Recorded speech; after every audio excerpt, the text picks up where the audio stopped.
Drew Smith. Thank you, Presiding Officer. Can I thank the Minister for the engagement and discussions that he's had with me and others on the issue of the Freshlink's closure or projected closure over many months. The Minister will be aware that a meeting attended by the First Minister held only a few days before the announcement of closure did talk about a new option being on the table, and particularly the prospect of a renewable energy project. Can he confirm when the Scottish Government were informed that the company had taken the decision to close the factory, and indicate whether he felt that the ABP Foods took seriously the offers that were being made to them? And secondly, Presiding Officer, can he confirm whether any of the resource which was identified to support ABP Foods to stay in Shettleston could now be used to support the workers in the community which ABP are leaving behind? Minister. Well, the decision of the company that they were not prepared to accept the package offered was made in the course of last week. I will have to check precisely when, as I don't wish inadvertently to mislead Drew Smith.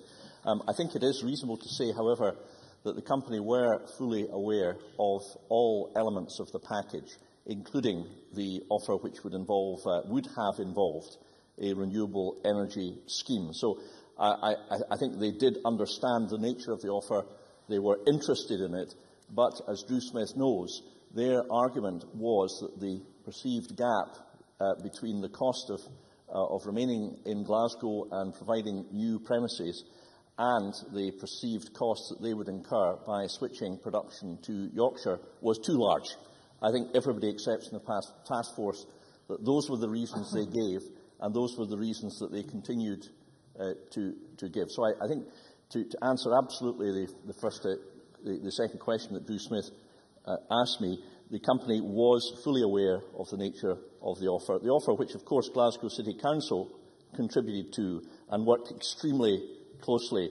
And I should, of course, record my thanks to every single member of the task force, including those from the City Council and the workforce representatives, many of whom themselves, Presiding Officer, will sadly lose their jobs. But every effort now will be pursued to ensure that those who are made redundant, that's the Glasgow workforce, will find other jobs. And I'm comforted by the fact that of those that receive PACE support, I understand that nearly 3/4 who receive PACE support go on to find alternative employment.